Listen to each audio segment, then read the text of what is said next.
Tapi itu pakai apa? Suaranya jangan dikeluarin dulu. Kita ngobrol-ngobrol ini. Suaranya jangan dikeluarin dulu. Bisa tuh anu nih. Suaraku di sini berisik nggak kanan kiriku? Cek di YouTube coba. Enggak sih. Enggak, Bu. Cek di YouTube. Tes. Nah, loh kok mukaku full ini. 5, 4, 3, 2, 1. Oh, yang Tutup view lawak. model galeri itu kali.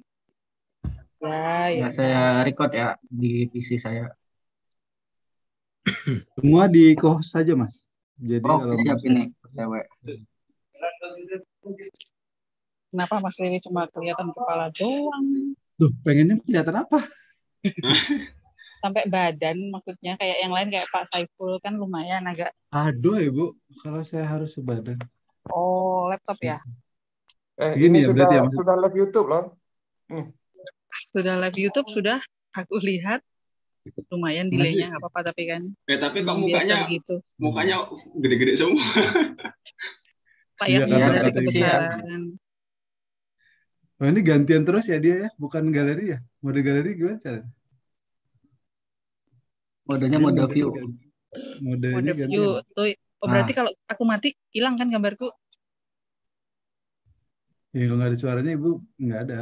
Gambarnya kemarin kan gitu. Kalau nggak ngomong matiin kamera gitu kan?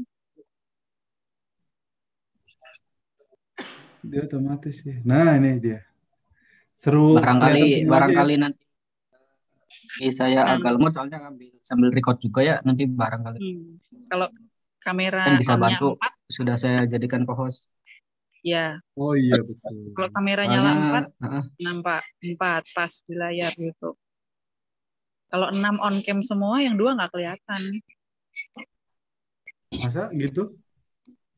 Coba, ayo kita berenam nyalain video semua. Nah ini udah nih. Udah nih. Dari tadi di YouTube ini.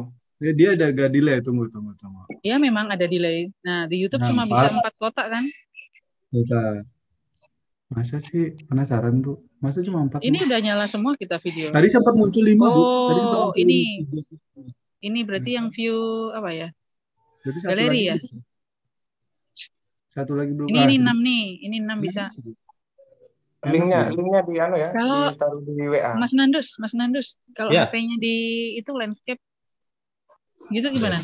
HP aku pakai HP tapi aku landscape. Nih, landscape nih. Sama aja. Tapi kan lebih lebar. Di YouTube-nya belum. Tak coba pakai HP deh. Oh, ini sudah ditonton loh. Nah, kayak enak gini di YouTube-nya Mas Nandus. Habis dah kuota ini. Dicek dulu. Itu suaranya keluar nggak di YouTube-nya ya kira-kira? Keluar ya? Aku matiin laptopku. Harusnya keluar sih Mas. Ntar sudah lama-lama malah.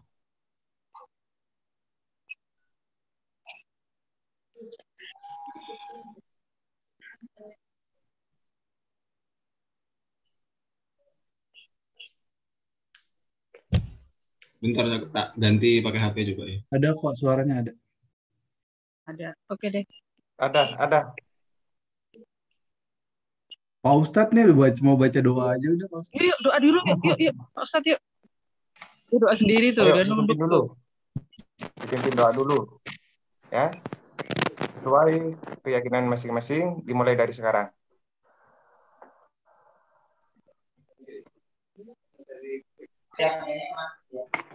Bentar, ini caranya ngebeli di HP gimana?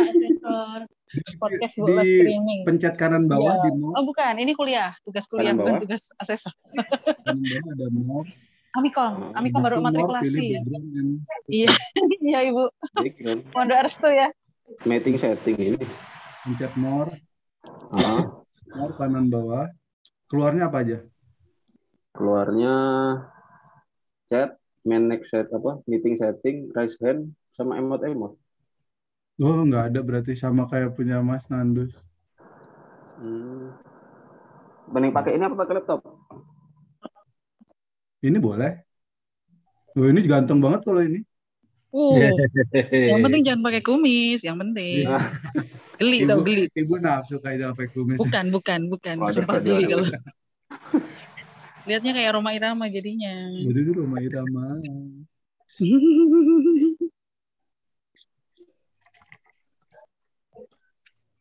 Yang nonton ini 11 orang.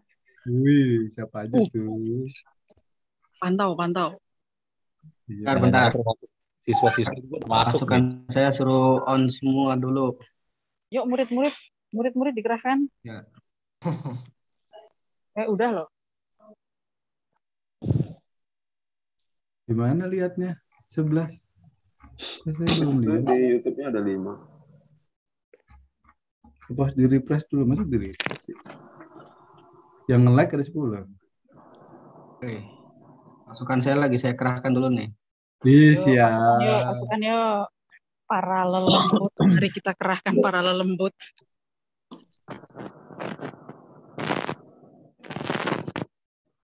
Riri minta tolong ya, itu minta kirimin link di grup. Kirimin nomor rekening.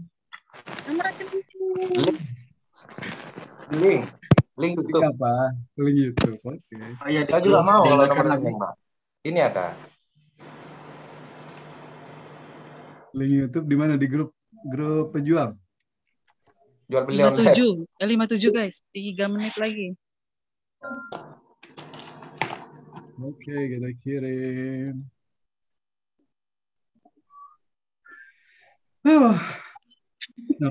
Tarik nafas.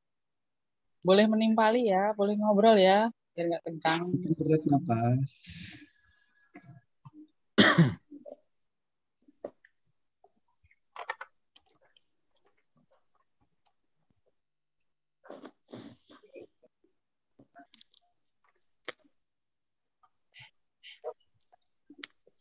Saya nggak terlalu boleh lihat kanan banyak-banyak ya, atau nggak apa-apa? Lihat monitor. Udah nyantai aja, Mas. Monitornya di sebelah kanan, nggak apa-apa. Mau di atas pindah lagi. jangan, udah nggak apa-apa. Ustadz, jikiran terus Ustadz. Iya kayaknya dia. Saya monitoring ini. YouTube Studio. Ya. Dia mantau AdSense nih kayaknya. Mantau AdSense ya. Tip. Kita harus dapat royalti nih. Muka kita masuk ke YouTube dia soalnya. Siap. 2 menit. Wih, nggak usah digituin, tegang nih, Bu.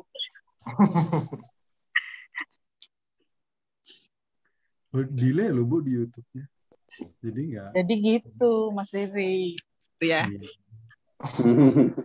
Nah, oke deh. Itu udah rame kolom komentar YouTube nih. Dan saya sudah mulai masuk. Absen doang tapi. Nanti kita absen. Aku ya yang isi ya nanti ya. Bapak udah diundang belum, Bapak? Bapak kutek semua di medsosku. Tapi di grup perlu dipanggil. Boleh deh. Bentar. Ada 23 ya yang menonton. Ini tukang absen siapa? Nanti Ibu Yoho. Saya yang ini. Oh iya. Tapi tetap koordinasi kan kita kan itu ditanya berapa ini komen sama like-nya ya. Kurang tahu ya. Kita like yuk, kita like sendiri. Kita like sendiri. Sip. Mana tadi itu? Guys, jangan lupa like-nya guys.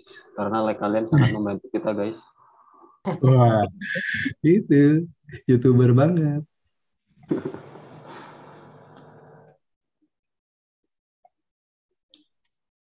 Like kalian nilai banget guys.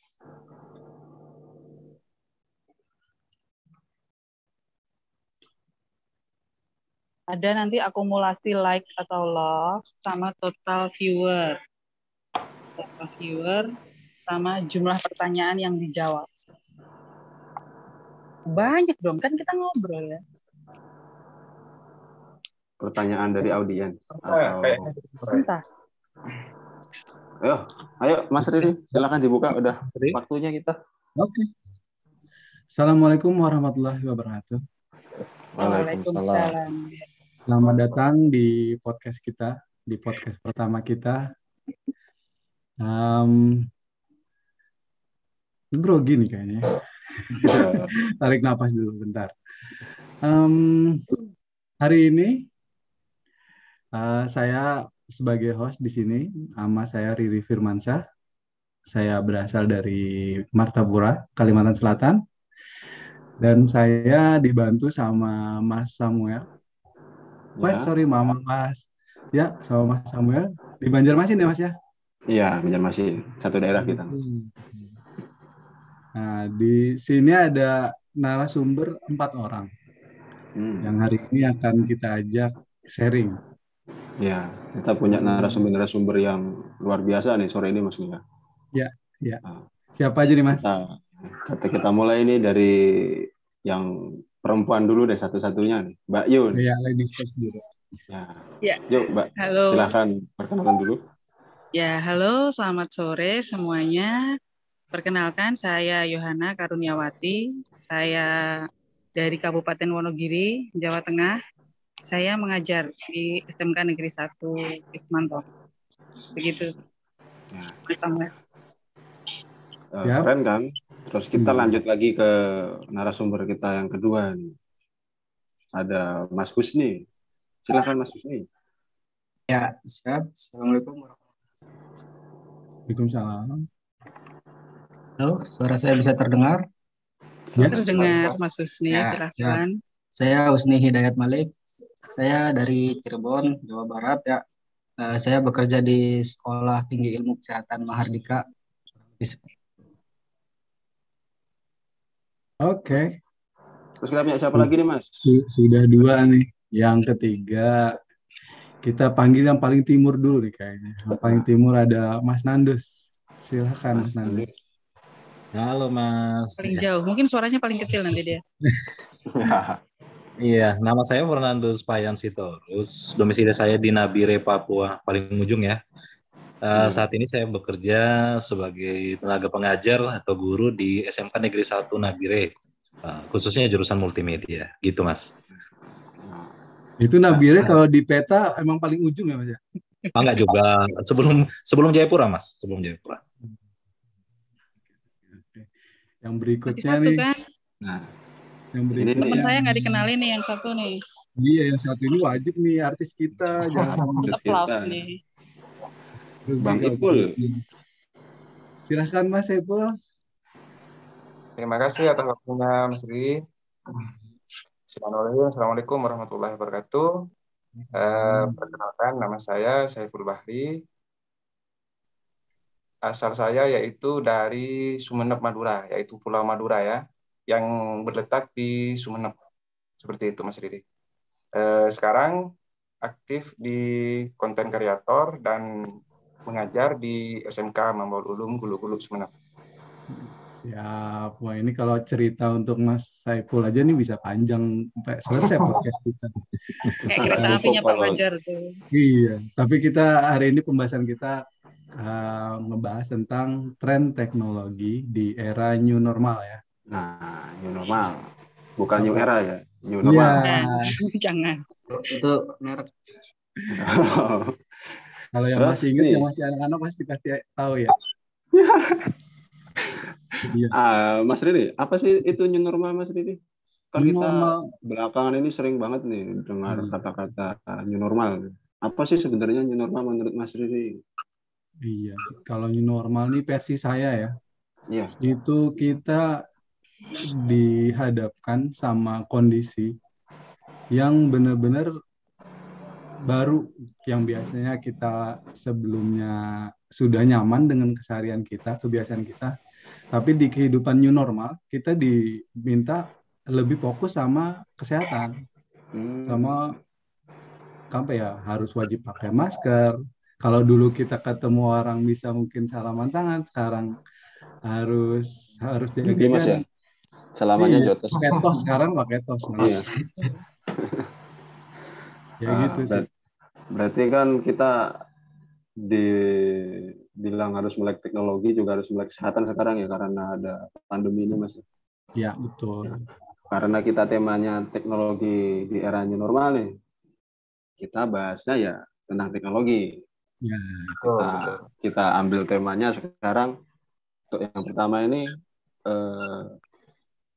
teknologi di era new normal ini dalam bidang kesehatan nih. Kan karena pandemi kan pasti tentang kesehatan ya, wabah ya. Ya, betul. Sebenarnya sebelum pandemi pun sudah ada ini aplikasi atau website konsultan untuk kesehatan secara online. Cuman di era pandemi ini sepertinya penggunanya semakin meningkat karena kan tatap muka pun susah dilarang ya. gitu, ya susah. Dipaksakan gitu. Terus yang saya mau tanya ini, efisien nggak sih konsultasi kesehatan online itu dalam dalam tanda kurung melalui aplikasi ya, dalam atau website gitu secara daring gitu. Gimana sih menurut pendapatnya Mbak Yo ini? Yang mungkin berpengalaman menggunakan platform tersebut. Silakan. Ya, konsultasi kesehatan online di masa new normal ini ya. Jadi memang memudahkan kita karena di masa new normal kan kita memang kalau bisa kan membatasi ya keluar rumah gitu, membatasi keluar rumah. Jadi kalau bisa dikerjakan dari rumah ya kerjakan dari rumah. Salah satunya ketika kita mengalami masalah kesehatan di rumah ya kita gunakan teknologi informasi. Salah satunya kayak Halodoc seperti apalagi ya Sehatku seperti itu ya. Nah, itu cuman menurut saya kalau efisiensi atau enggak untuk gejala-gejala ringan bisa dikatakan efisien. Jadi tidak perlu keluar rumah, tidak perlu berinteraksi dengan orang banyak. Kita cukup menghubungi dokter via aplikasi tersebut, bisa menjelaskan kan keluhannya apa. Oh saya pusing, oh saya ada di tenggorokan misalnya begitu. Mual atau apa gitu ya? Ya gejala-gejala ringan bisa dengan mudah dikonsultasikan ke dokter. Cuman untuk mungkin yang lebih kayak darurat, kayak terapi gitu saya pikir tetap kurang efisien ya. Tetap lebih marem gitu, lebih mantepnya kalau ya ketemu dokter langsung, konsul dokter langsung. Tetapi memudahkan kita banget. Begitu Mas. Menginisialisasi dulu ya paling enggak. Ya. Jadi paling tidak ini kita bisa menanyakan pertolongan pertama untuk gejala-gejala yang kita rasakan gitu. Paling tidak ada dokter yang memberi gambaran sementara, garis bawah ya, gambaran sementara mengenai penyakit yang mungkin diderita oleh si pasien begitu. Terus apa lagi ya? Cuman konsultasi dokter online sih tidak sepenuhnya bisa menggantikan konsultasi langsung seperti tadi saya bilang gitu. Begitu mungkin kalau teman-teman yang lain mau menambahkan atau punya pengalaman. Begini ya Bu ya, saya ingin menambahi terkait hal tersebut. Saya juga ini bukan pengguna sih seperti itu, tapi saya baca-baca referensi terkait aplikasi Halodoc kalau nggak salah ya. Iya, Halodoc. Nah, itu sepertinya bagi saya ya untuk darurat itu bisa seperti itu.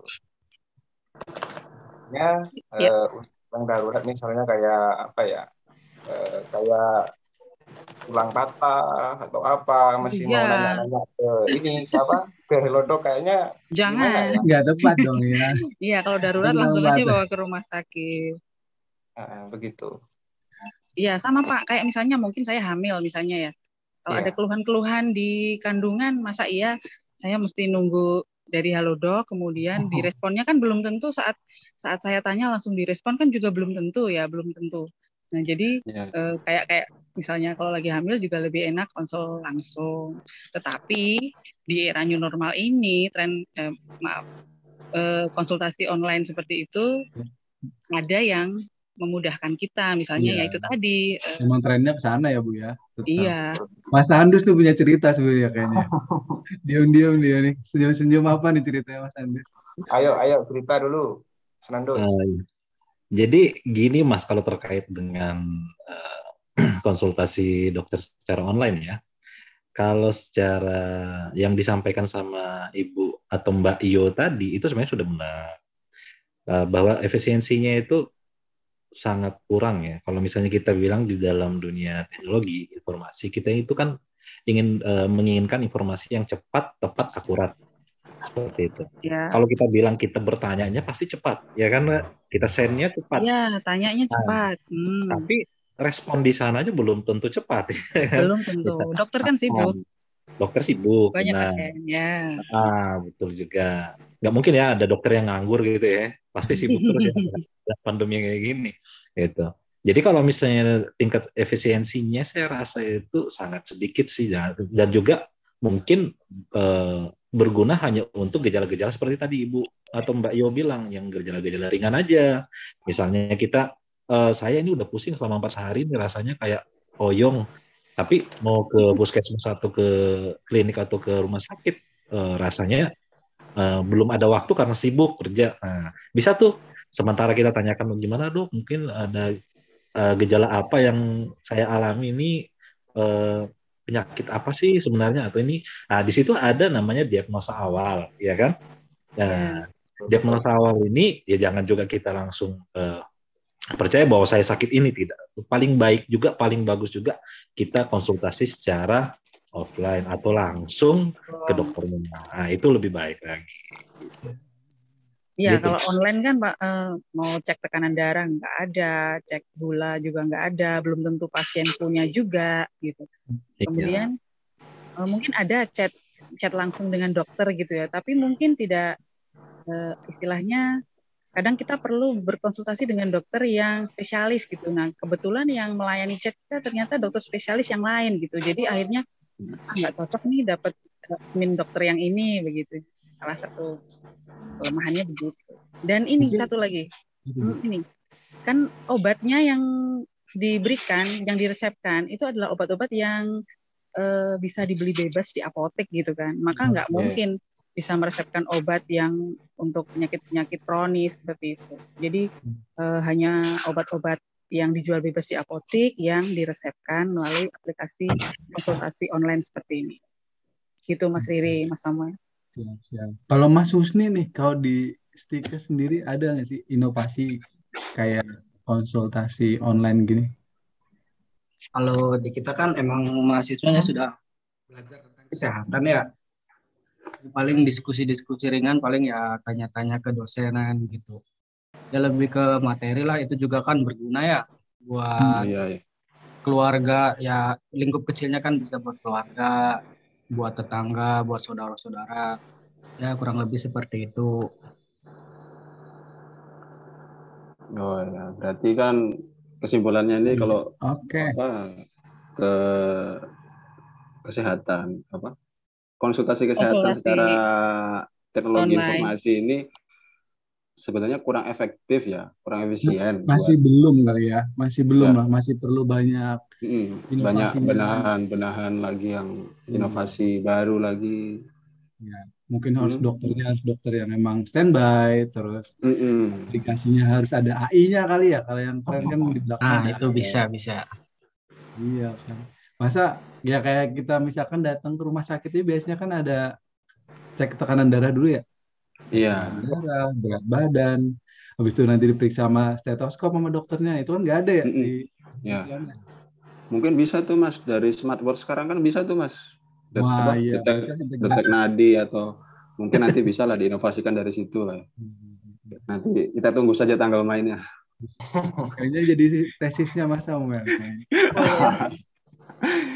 Terus kita lanjut ya ke berikutnya nih kan, yang nggak kalah berdampak juga pada pendidikan ya, new normal ini ya.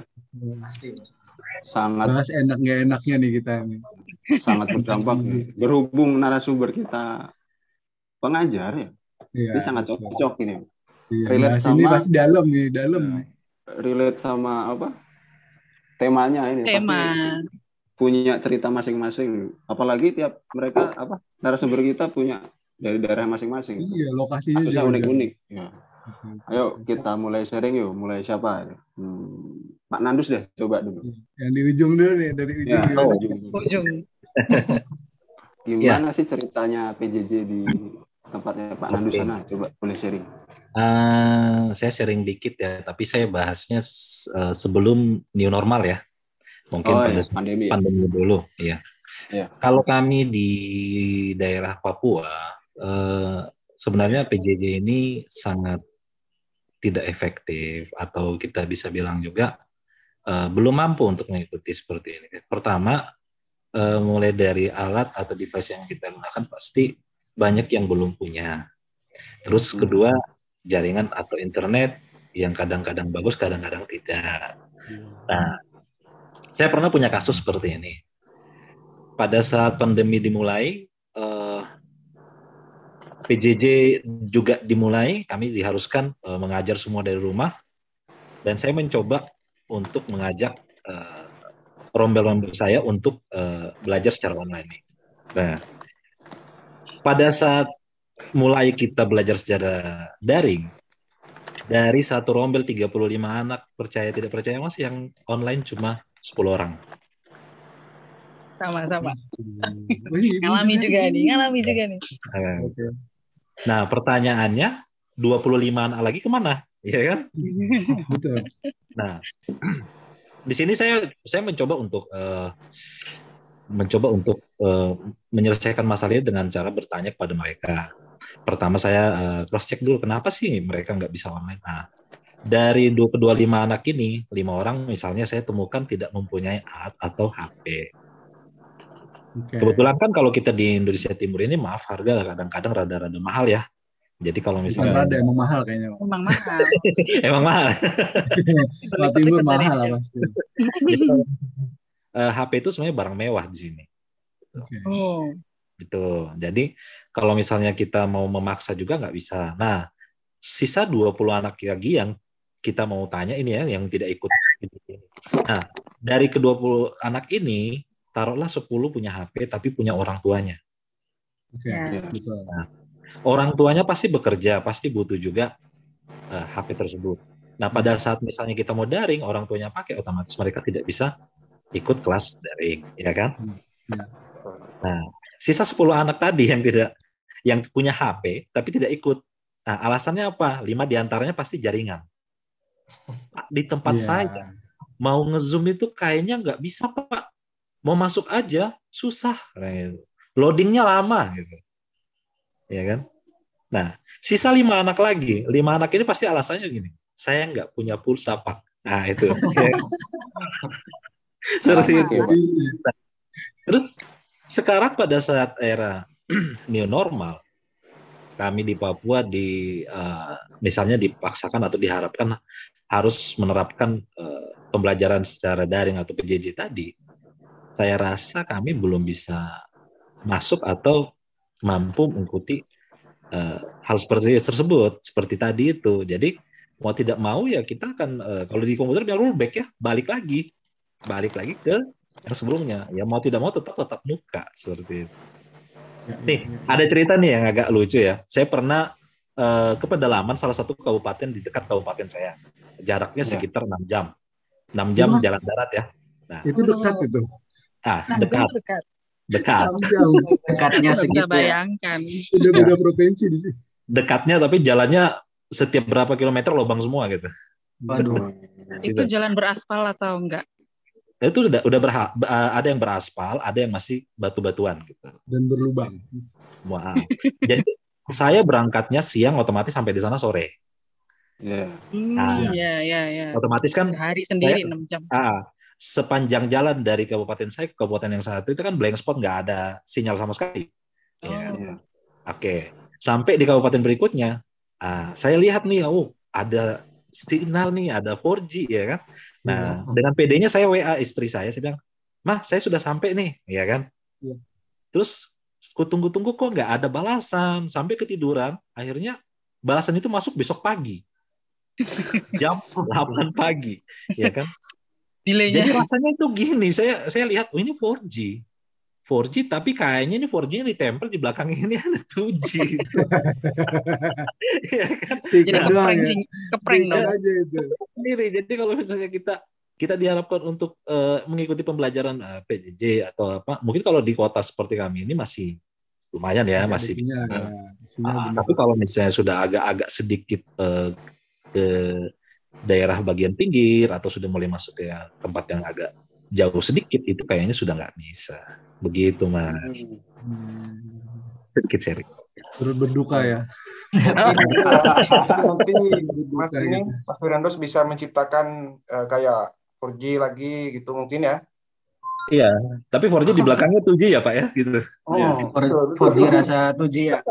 Berkamuflase dia. Berkamuflase. Masih Ini ya, ada itu lagi. baru masih dirasakan ya itu. Berarti Ada saya lagi kalau nih main yang- ke sana mesti bawa ini dong, pemancar sendiri ya. Ya, Bawa sendiri. bawa tower sendiri ya. Bawa Bawa tower. tower Kota sendiri Bu. Aduh, Kalau Terus yang ini, kalau kayak Mas Husni konten kreator kayaknya agak susah ya Mas ya. Saiful. Mas Ipul.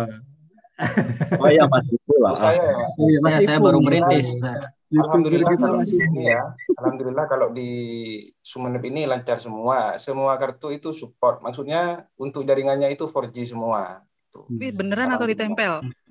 Bener kayak. 4G Itu asli. beneran, itu beneran. Beneran. Dia masih dekat. Ini beneran Pak Nando 4G-nya. Oh gitu ya.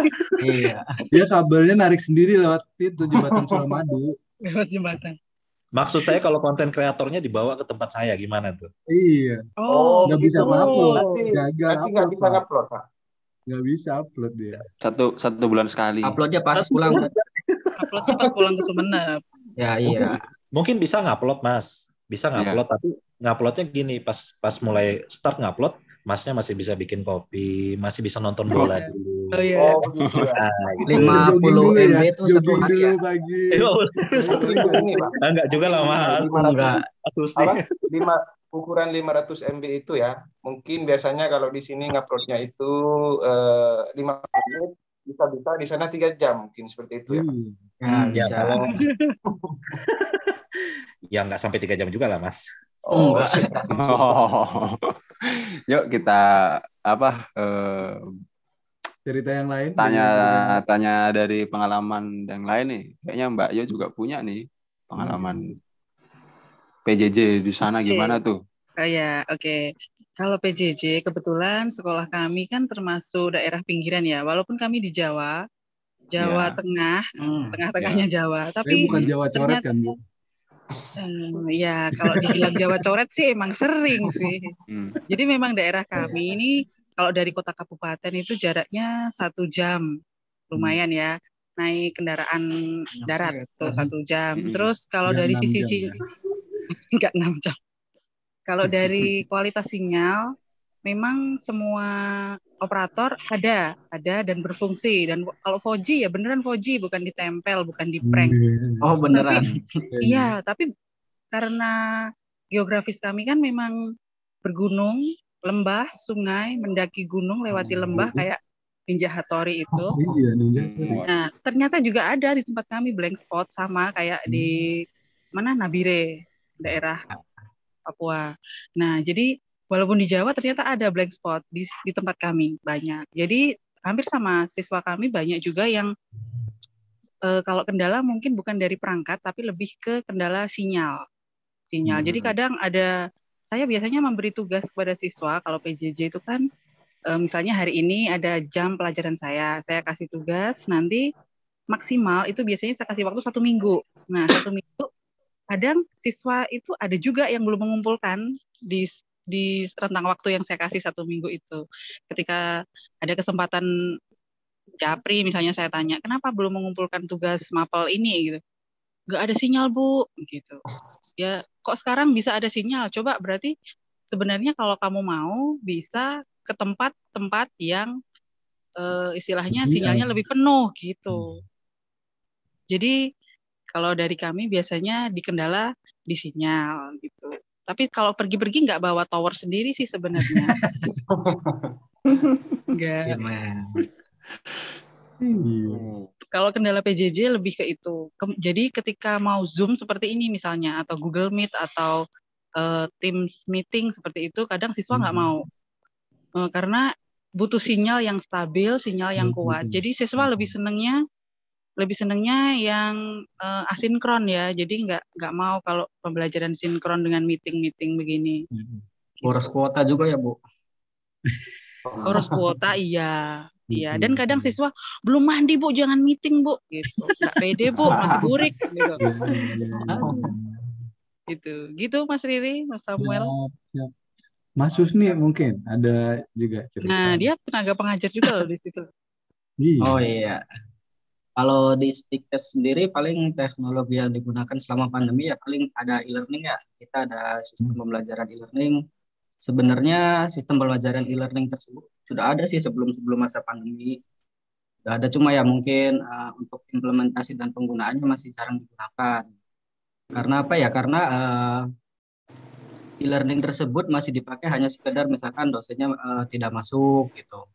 Jadi ngasih tugas lewat e-learning. Nah, di masa pandemi, mulai tuh semua dosen ya mau nggak mau ya harus pakai e-learning karena kan tidak boleh ada tatap muka. Sehingga dosen pun mulai banyak penggunaan e-learning, mahasiswa juga banyak. Dan ya sampai masa new normal ini penggunaan e-learning tersebut masih digunakan gitu. Masih sangat sering seperti itu. Oke. Ya. Kalau untuk sinyal di sini aman kok. Ya, percaya. Dan rata-rata ya mahasiswa sudah punya handphone lah, akses Zoom atau ini nggak perlu warnet lah. Ada ya warnet. Ini sudah mulai jarang ini warnet ini. Sudah mulai jarang sudah Pak kalau warnet itu. Sudah ganti game online. Iya. Tuh game online yang banyak. Iya, game online. Saya nih baca di kolom komentar nih dari Bu Yusnaning Endarwati nih. Kendalanya di sana selain sinyal ternyata listrik juga berkendala. Apa di tempat Bapak Ibu juga kendala itu? Mungkin sering ini ya mati lampu mungkin. Iya. Biasanya kalau mati lampu kan sinyal agak kurang itu ya. Iya. Terus sinyalnya hilang. Kalau mati lampu itu ke jaringan itu ngefek biasanya. Ngefek ya. Banget, ngefek banget. Tadi sih anak murid Bu Yo kayaknya ada yang komen, Bu, sinyal M3 mati, gak bisa ngirim tugas ya. Tapi bener ya, kalau mati lampu itu di tempat kami udah kan karena kebanyakan Indosat ya, jadi langsung hilang sinyalnya. Terus setting dulu sama yang non Indosat gitu. Paling sebentar lagi juga mati. Jadi kami udah mulai hafal. Seminggu itu kadang listrik masih sekali pasti ada acara mati lampu tuh ada. Dan kalau mati tuh nggak tanggung-tanggung, jam kerja ya jam 8 nanti nyala lagi jam 3 tuh asik kan. Kalau kerja mati lampu mau ngapain kita? Di Papua malah aman kayaknya di Nabire ya. Kalau listrik coba gimana kalau di Papua? Malah aman ya. Sama. Saya pindah. Sama ya. Kalau di Papua lebih sejam, Bu. Jam 4 kan ini baru nyala. Ya. Jam 4 darinya. Kalau konten kreator mati lampu gimana tuh? Misalnya lagi upload. Begini, kalau konten kreator itu ada 2 cadangan. Gimana tuh? Sini kan nyambung kayak RT RW net itu loh. Pernah kan? Maksudnya koneksinya yang ada cadangan. Terus yang handphone yang satunya itu pakai 2 kartu, yaitu kartu AS, kartu Simpati itu sama XL seperti itu. Yang satunya tidak bisa, misalnya macet, pakai XL seperti itu. Soalnya begini, kalau konten kreator itu kalau ngupload itu harus tepat waktu. Soalnya kan ditunggu sama para penonton, sama upload enggak ya gitu. Info datang gitu ya. Subscribernya udah berapa itu, Bang Ipul? Alhamdulillah sekarang sudah 180 kayaknya. Wow. 80 apa itu? Ribu. Berarti udah dapat 180 gitu ya? Alhamdulillah sudah mendapatkan play button dari YouTube langsung. Wow, play button. play button itu terbuat dari bahan apa? Nah, itu yang harus Mas Riri apa kayaknya? Yang harus Mas Riri Itu beda tipis cari kok tahu Bu sama kayaknya. PlayStation, Bu. Tapi untuk di ya Bu, di logo YouTube-nya itu kayak kaca, Bu. Kayak kaca. Oh, Kayak oke. kaca. Bisa Iya, ngaca iya. gitu untuk ganti kaca lah. Sip, sip, Katanya sip. itu bisa digadaikan, katanya sih Hah? gitu. Oh, Ya Apakah nggak ada perlu. mengandung emas? Nggak perlu dong digadaikan. Ada Mas, gadai play button ada. Pegadaian atau kemana? Iya, enggak, itu gadai apa ya? Kemarin saya pernah nemu artikelnya. Kayak gitu. enggak, jangan-jangan punya Bang Sudah, Ebo udah cukup. digadain. Saya maunya gadein ke saya aja, tapi akun YouTube-nya Cukup. gimana? Ya, boleh. Yang penting ibunya ke sini Channel nggak langsung habis-habis bikin main-main, tahu. belajar bareng di sini. Siap, Ya, siap. siap. Nanti saya Nanti sama ya. Pak Nandus sama teman-teman semua ke sana ke Sumeneb ya. Nah, Ya, Oh, siap. Ajak Pak Podcast Erik ya. berikutnya nih, sambil jangan-jangan belajar. podcast Ajak Pak berikutnya Erik, Bang ajak Pak Mas Erik. itu. nih, ini Pak ada Erik pertanyaan boleh. nih Ada dari apa? Dari saya sendiri sebenarnya nih. Astagfirullah. Kan Ya, ini silakan. semuanya udah berkeluarga ya. Kecuali saya sama Mas Husni nih, kayaknya Oh iya, belum. Belum 2 kali Ini. Mas Husni. Belum, sekali aja belum. Siap. Apa, menurut saudara-saudara ini menikah online bisa nggak sih sebenarnya? Menikah Kan online.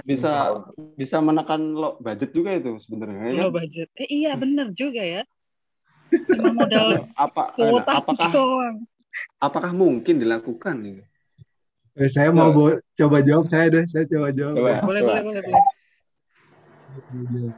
Ayo silakan Mas Giri kalau mau jawab. Sebenarnya kan ya juga nikah yang KUA aja nggak mahal-mahal amat juga kalau masalahnya budget. Iya. Ya kan kalau beda pulau gimana? Nah, kasusnya emang kalau beda pulau, tapi kalau habis nikah terus nggak nyamperin ngapain ya? Waduh, berat ini. Iya. Nggak, soalnya saya pernah lihat tuh di Instagram lamarannya secara online, secara Zoom, jadi kayak presentasi gitu. Mungkin kalau proyektor lamaran gitu kan? Iya. Terus nanti foto sama layar gitu kan? Iya. Monggo Ustadz mungkin bisa itu kayak gitu tuh. Iya. Nikah online itu gimana nanti itu, misal kayak apa ya? Kayak di post gitu kan mungkin kan caranya ya. Ya mikirnya boleh tetap enggaknya konten gimana? ya kan? Kita ada referensi Ya mikirnya lewat boleh enggaknya itu gimana? nomor resi gitu maksudnya kan? Atau kasusnya gini mungkin. Jadi semua sebenarnya awalnya nggak mau nikah online. Jadi mau benar-benar bertemu antara mempelai wanita sama mempelai pria, mau ya seperti normalnya pernikahan gitu, ijab kabul, jadi bertemu gitu. Nah, kemungkinan misalnya kasusnya salah satu katakanlah dia biasanya di swab dulu ya atau PCR dulu. Nah, ternyata positif. Nah, kan mau nggak mau di hari H. Nah, mau nggak mau di hari H kan yang satu mesti karantina misalnya. Gimana? Masa iya tamu yang udah ngumpul disuruh ini dipubarin? Mungkin kasusnya begitu, bisa jadi. Jadi online-nya itu maksudnya cuman yang satu di isolasi, di ruang isolasi, di tempat karantina, nah yang satu di rumah dengan kerabat, misalnya begitu. Kasusnya di pelaminannya kayaknya Bu ya, di pelaminan kayaknya. Iya. Di pelaminannya monitor, kan Pak. nggak bisa ya kalau ijab kabul ya. Samuel, saya baru ini loh, baru dengar itu aplikasi itu. Aplikasi, tapi memang ada yang terjadi di Indonesia kayak gitu di beritanya. Tapi YouTube, tetap satu kota berarti ya Bu ya, nggak bisa beda kota. Ada yang satu kota dan kayaknya ada juga yang di luar negeri. Jadi mempelai wanitanya yang ada resepsinya itu yang di situ mempelai wanita dan keluarganya. Sementara yang mempelai prianya itu kayak Zoom gitu, terus ditampilin di proyektor. Jadi foto gini, belakang sini layarnya si mempelai pria. Saya pura-pura mempelai wanita. Itu kita foto sama proyektor gitu. Nikah virtual ya? Tapi saya yakin sih pengantinnya sebenarnya nggak mau lah kayak gitu. Pasti maunya tetap face to face lah. Itu karena keadaan aja mengharuskan gitu. Kalau kayak gitu tetap tercatat di Capil nggak Bu? Kalau di Capilnya saya nggak tahu ya, dan itu sah atau enggak. Misalnya kalau secara hukum Islam kan biasanya ini kan jabat tangan gitu sama penghulu kan. Nah itu kalau nggak di depan penghulu, nggak di depan wali kayak gitu secara agama sah atau enggak, nah itu bukan Betul. kapasitas saya nggak tahu. Ini saya sambil baca artikel ini. Di Ya. sini sih dia bilang dalam konteks yuridis nikah online belum bisa dilaksanakan oleh para penghulu KUA karena induk perundang-undangan di bidang perkawinan belum mengakomodir, begitupun dengan segala aturan turunannya. Mungkin sih kayaknya di resepsinya aja yang kejadian itu Mas Ya, Samuel. mungkin. Nggak usah ikut-ikut lah. Ya jangan, Mas Husni sama Mas Samuel jangan. Biasa aja deh. Face aja lah, ya. Nggak seru kok pisah itu. Ya Bu ya. Yang penting mengikuti protokol kesehatan ya. Nah, betul. Betul. Yang hemat budget itu malah yang pas pandemi ya kan? Iya. Iya, hemat awal budget. 2020 itu. Yang penting sah, ya kan? Nah, betul. Sisanya buat usaha. Nanti ginian kalau itu ada kayak gitu. Begini iya. kan? Dapat tantangan begini dong hidup. Nah, ini ada pertanyaan lagi nih dari kolom komentar nih, dari ini Mas apa Mbak ya? Lamtiur 10. Pertanyaannya gini. Saya ingin bertanya kepada Bapak atau Ibu, bagaimana solusi Bapak Ibu untuk mengembangkan teknologi tren new normal di masa kini agar bisa tercapai bagi yang belum memahami teknologi tren di masa new normal sekarang ini. Iya sih. Mungkin edukasi ke itu ya. Teknologi PJJ-nya itu ya lebih gimana caranya lebih efisien gitu loh. Mungkin ada yang bisa jawab gitu. Mas Nandus nih yang lama nggak nongol suaranya tuh. Coba. Ya, silakan. Ya, kalau dilihat dari kita lihat dulu dari secara nasionalnya ya. Kalau secara nasional. Kita di Indonesia ini kan punya beberapa tempat yang kita bilang teknologi informasinya tinggi, ada juga yang teknologi informasinya sangat tertinggal gitu. Iya.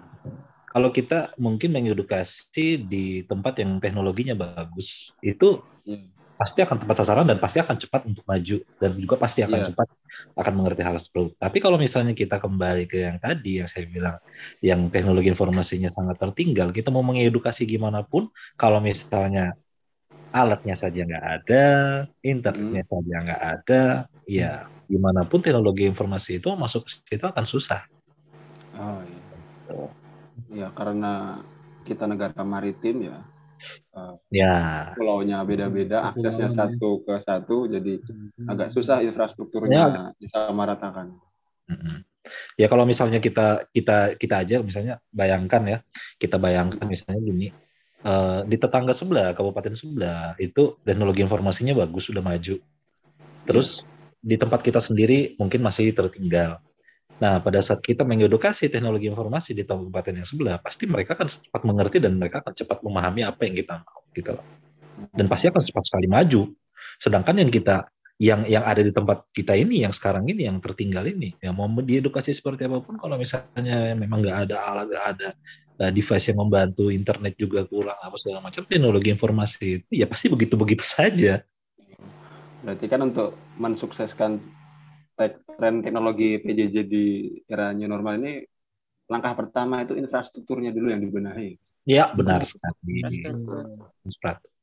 Ketika infrastruktur sudah dibenahi, lainnya akan menyusul, akan cepat menyusul.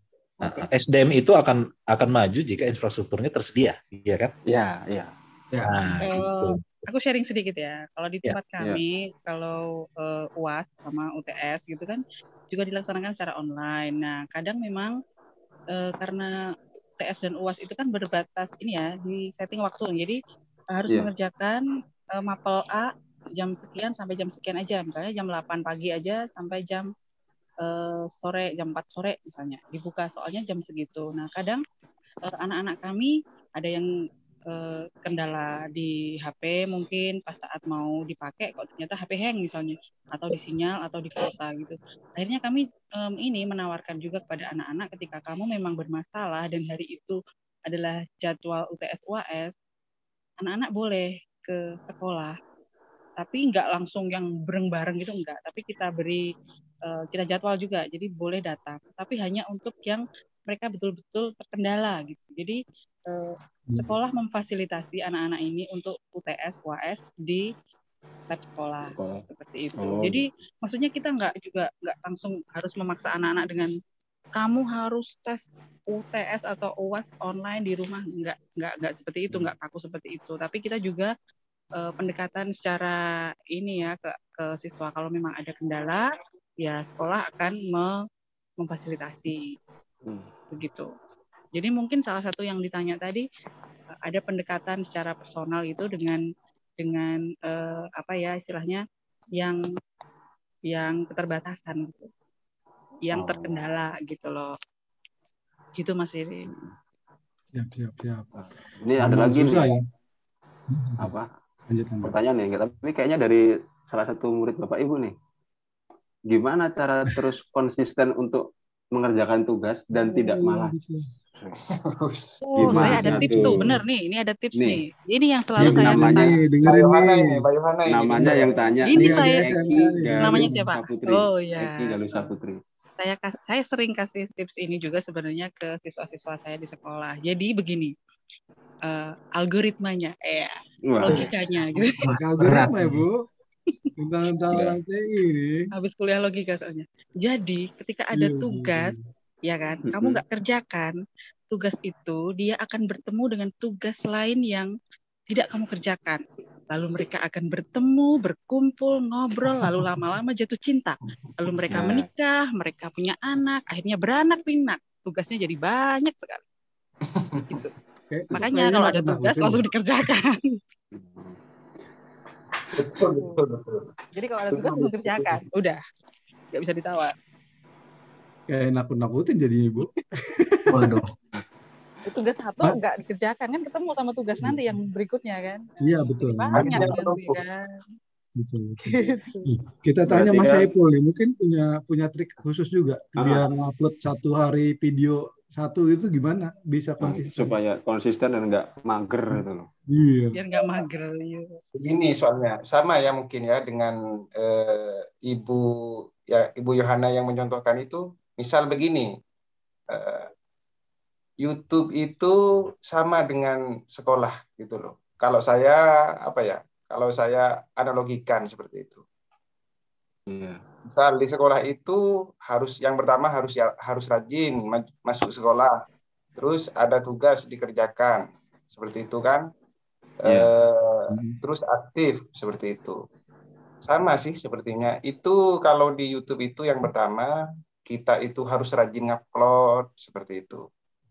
Kenapa demikian? Jika mau nilai bagus di sekolah itu, kita itu wajib aktif. Kalau sudah aktif itu saya yakin nilainya itu nggak jelek-jelek banget. Sama halnya dengan YouTube. Kalau YouTube itu ngupload tiap hari, maka pihak YouTube itu akan tahu seperti itu.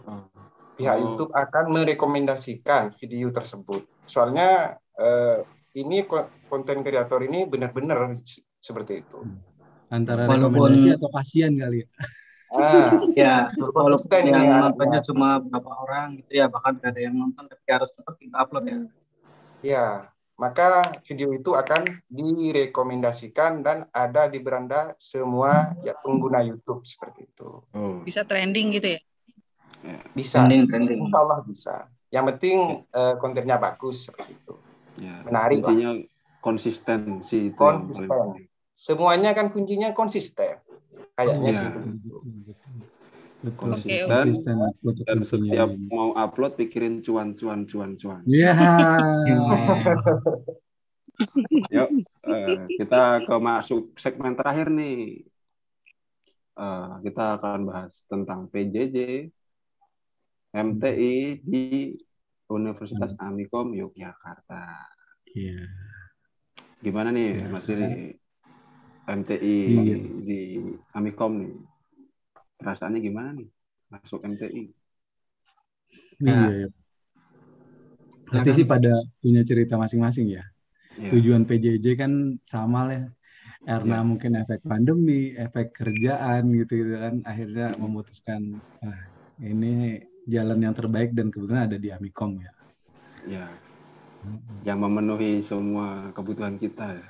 Betul, betul, betul. Waktu yang fleksibel, kampus yang bagus, fasilitas yang memadai, Dosennya tenaga sebut, pengajar jangan lupa. yang Mantap, tenaga pengajar istimewa. yang orang-orang yang hebat. Salah Minggu ini satunya kita diajar sama orang-orang. Materinya Oke. tuh loh, materinya tuh loh. Katanya siapa kemarin daging semua. Astaga. Waduh. Ya, daging. pusing jadinya kita. Kolesterol kan karena kita makan daging tiap hari. Daging semua. Iya, siapa nih? Ada yang mau berbagi juga nggak? Ada Kalau yang mau berbagi nggak tentang pada ngumpul ke sini nih gimana ceritanya? kita kan dari berbagai macam daerah nih. Siapa Dengan nih? Mas adanya Husni nih, FPI Mas Husni. ini kita bisa dikumpulkan Mas di Husni sana. tuh. Boleh.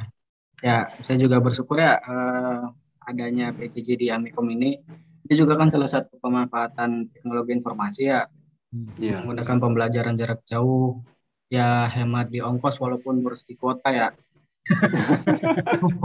Kau ngena banget ya? Dalam kayaknya itu. Iya. Dan ya dari pembahasan tadi ya, memang pengajar-pengajar dan tenaga pengajarnya juga sangat istimewa, berbobot. Teknologi yang digunakan juga ya cukup bagus lah. Enggak standar-standar banget gitu ya. Iya, efisien lah Mas ya. Iya. Kita tetap bisa dapat ilmu tanpa harus tatap muka ke sana, yang mana itu keterbatasan kita sebenarnya. Iya, kan masih Ada yang normal ya. Jadi ya offline juga mungkin belum sepenuhnya gitu ya. Jadi ini ada yang alternatif terhalang, juga. ya, ada yang terhalang jadwal dengan pekerjaan, ada yang tidak bisa ditinggal. Ya. PJJ Amikom inilah solusinya. Apalagi Pak Nandos ya Pak, bolak-balik kerja nanti gimana itu Pak? Per di ongkos. Ini menolong banget nih buat Berat banget kalau buat ada yang seperti ini, jauh. mantap. Kalau boros kuota nggak apa-apa, nggak sebanyak ongkos tiket bolak-baliknya Mas. Iya, Tiket betul. Jogja. Ongkos bisa Bikin kuota tower ya, berapa Pak, ya? gitu ya? Pak Nandos, kira-kira harganya berapa sih tiket dari Papua sana ke Yogyakarta? Kalau paling murah hampir 4 juta ya. Itu berapa kali transit? Jogja atau Jakarta? Berapa kali transit? Atau sekali? Dua kali transit. 2 kali ya. 4 juta 2 kali PP. Misalkan Makassar ya. Kalau Nabire Makassar Jogja gitu ya. Nabire Jayapura Jakarta Jogja biasanya gitu. Wah, keliling Indonesia itu. Istimewa. Ya bisa lebih pendek rutenya. Touring gitu namanya. Maunya dibuat lebih pas, tapi aturannya udah kayak gitu, kita ikuti aja kan. Jadi lebih Bisa mahal di memang. jalan gitu. Kiri-kiri gitu kan. Kan Jayapura lewat tuh. Kiri-kiri turun Banjarmasin dulu. Iya, betul. Nggak ngelewatin nih, Bu. Enggak lewat. Dulu saya nggak yakin mau lanjut S2. Gimana nih? Kenapa itu? Kenapa? Ya soalnya saya kan sudah berkeluarga juga gitu kan. Masa istri mau ditinggal atau istri mau dibawa ke kampus di Madura itu kan belum ada ya. Belum ada S2 untuk jurusan ini, untuk jurusan Teknik Informatika. TI ya. Iya. Oke lah, saya memilih untuk jadi konten kreator gitu kan. Habis itu jelang beberapa bulan kemudian saya dapat info dari teman saya seperti itu yang sudah lanjut kuliah di sana dan sekarang sudah di wisuda, alhamdulillah. Tapi wisudanya offline juga kemarin seperti itu. Soalnya kan COVID merajalela seperti itu. Nah, di Madura COVID merajalela juga. Sama, masuk level 2 kemarin itu. Nah, dari itu saya okelah coba-coba gitu kan. Untuk ilmu kan harusnya gini Mas, menuntut ilmu itu kan sebuah kewajiban gitu kan ya. Okelah kita lanjut ke PJJ aja, siapa tahu kuliah jarak jauh dapat ilmu juga, dapat teman juga seperti itu. Ya pasti dong. Saya memiliki teman-teman yang luar biasa seperti ini. Seperti kita ya. Iya, seperti kawan-kawan semua. Om Bayu yang nonjolin. Mungkin Mbak Yohana ini mau nambahin. Oke, saya mau cerita nih kalau kaitannya dengan memilih Amikom ya. Sebenarnya saya pengen kuliah itu dari masih muda dulu. Aduh, dari masih muda. Jadi memang dari jauh-jauh hari itu sudah berencana untuk kuliah S2. Cuman waktu itu ada pilihan gitu. Saya mau fokus di keluarga dulu, artinya ngurus anak dulu atau mau ngurus kuliah dulu gitu. Terus saya mikirnya gini, oh kalau di usia saya paling tua di kelas katakanlah di kampus gitu kayaknya nggak apa-apa deh. Tapi kalau udah berumur terus tapi ngurus anak, aduh kayak capek deh. Anaknya udah mulai lari-lari, saya nggak akan bisa ngejar gitu. Jadi akhirnya saya pilih fokus di keluarga dulu. Nah, anak udah agak gede baru saya ambil S2 gitu. Terus karena carinya kan yang linier ya. Karena yang linier kita carinya ya informatika. S1-nya informatika, S2-nya cari yang informatika gitu. Kebetulan dulu ada temen yang merekomendasikan Amikom saya. Dia masih semester 3 nih sekarang. Semester 3 di MTI Amikom. Terus jadi banyak masukan juga dari teman saya itu di Amikom gini enak kok gitu. Oke deh, saya memantapkan diri masuk di Amikom. Terus ada pilihan kan S2 reguler sama PJJ kan. Nah, terus karena saya mikirnya kan kalau dari Wonogiri ke Jogja itu perjalanan 4 jam darat. Saya mikirnya oh kayaknya bisa nih, cukup nih waktu. Jadi ada pilihan kelas yang Senin sampai Kamis, ada yang Jumat Sabtu gitu. Jadi saya ambilnya reguler ya Jumat Sabtu. Lumayan kan minggunya kita bisa lanjut ke kota-kota. Maklum orang kampung. Jadi motivasinya gitu sebenarnya ya? itu, iya. Oh. Ada gimmicknya tetap ya. Ada gimmick ya. Iya. Gitu dari saya. Semuanya punya motivasi masing-masing. Mas Nandus belum ditanya. Oh iya, kelupaan. Mas Nandus, ayo. Gimana? Apanya? Motivasinya mengambil PJJ ini apa? Jadi kalau saya motivasinya ada 2. Gimana? 2. Motivasi pertama itu begini. Kebetulan di dalam keluarga saya, mulai dari bapak saya sampai adik-adik saya semua sudah S2. Oh ya. Ya udah. Terus kalau dijajarin saya ini anak pertama ya. Wah, adik saya yang nomor 2 baru lulus, sudah ngambil S2 di UGM, udah lulus lama banget ya. Terus adik yang kedua udah lulus juga, adik yang ketiga kemarin dia udah lulus jadi dosen. Nah, bapak saya yang udah tua pun masih sekolah. Oh, luar biasa. Iya kan? Nah, saya berpikir tuh di situ. Saya masih kuat, masih mampu, dan masih diberikan kesehatan, kok saya nggak gunakan untuk menimba ilmu lagi, gitu kan? Nah, kebetulan pada saat saya ketemu sama teman-teman di sini, beberapa orang sama praktisi IT juga, ada beberapa orang yang kuliah juga di MTI Amikom. Nah, mereka sarankan, di MTI Amikom itu ada kelas PJJ. Nah, kalau misalnya kita mau kuliah tapi kita nggak bisa meninggalkan pekerjaan, silakan, ini ada kampus yang memberikan kemudahan buat kita untuk kuliah lagi, katanya gitu kan. Nah, saya mulai berpikir, dan akhirnya saya berpikir, cobalah saya ambil dulu, mana tahu dengan adanya PJJ ini saya memang bisa kuliah lagi. Kalau misalnya saya harus ke misalnya ke tempat kuliah, misalnya ada satu universitas yang buka kelas S2 tapi harus offline.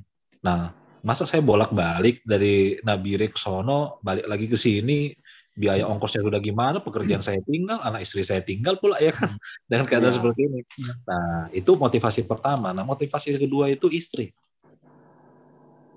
Kenapa tuh istrinya? Istri itu sebagai motivator saya.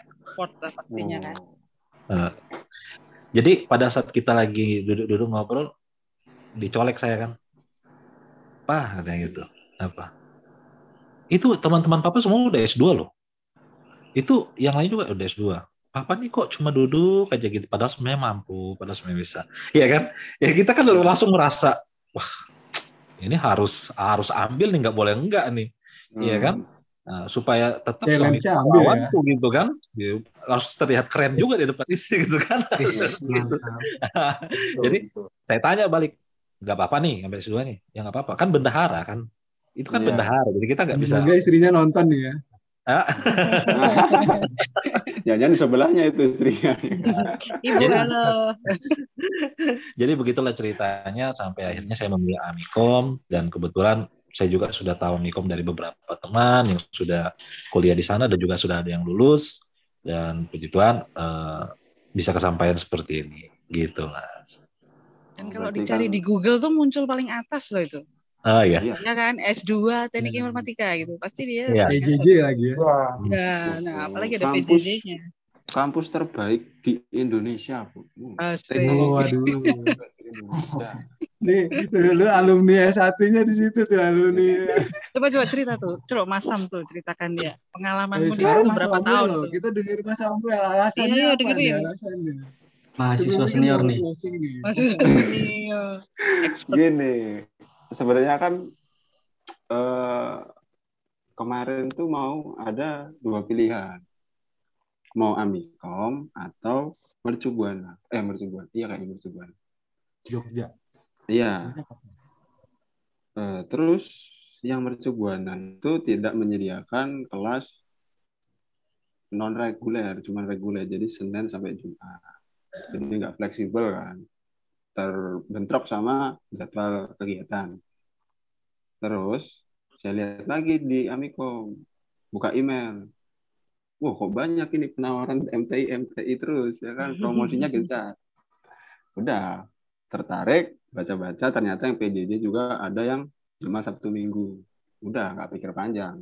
Sudah pernah S1 di situ, udah tahu gimana budayanya, perkuliahannya gimana, kualitasnya gimana, tenaga pengajarnya gimana. Udah nggak usah pikir panjang, langsung daftar. Gelombang pertama, semester genap. Bulan Desember. Iya, genap ya. Kita ini genap loh. Gitulah, apa ceritanya kenapa bisa ngambil PJJ di Amikom. Ya udah jelas, udah tahu ada yang bagus, ngapain pilih yang lain gitu loh. Betul. Mantap. Promonya kenceng banget. Bisa tuh jadi Kenceng banget headline ya tuh. namanya. Pak Erik namanya sama Pak ya. Ini tadi ada yang kelewatan satu nih. Ini apa pertanyaan dari teman kita nih, Bu Juanita. Di wanita. Ini terkait diskusi kita tadi malam yang sampai subuh tengah malam itu ya. Kapan sih kok lupa? Gimana tips dan trik YouTuber dong Pak Saiful Bahri supaya kontennya nggak kena copyright segala macam. Tuh, khusus pertanyaan untuk Bang Ipul nih tentang Bang Ipul. copyright di YouTube. Oh iya. Oh, copyright di YouTube. Dari rekan kita Bu Juanita nih tanya dia. Saya jawab dengan sepengetahuan saya ya. Ya. Begini, copyright itu adalah musik yang sudah berhak cipta, yang sudah berlisensi seperti itu ya. Nah, gimana caranya supaya tidak klaim hak cipta seperti itu? Itu nggak bisa, tetap klaim hak cipta. Namanya kita mengambil hak milik orang lain seperti itu. Ya nggak bisa seperti itu. Kecuali pertanyaannya bagaimana caranya mengambil misalnya musik atau background yang tidak ada copyright-nya.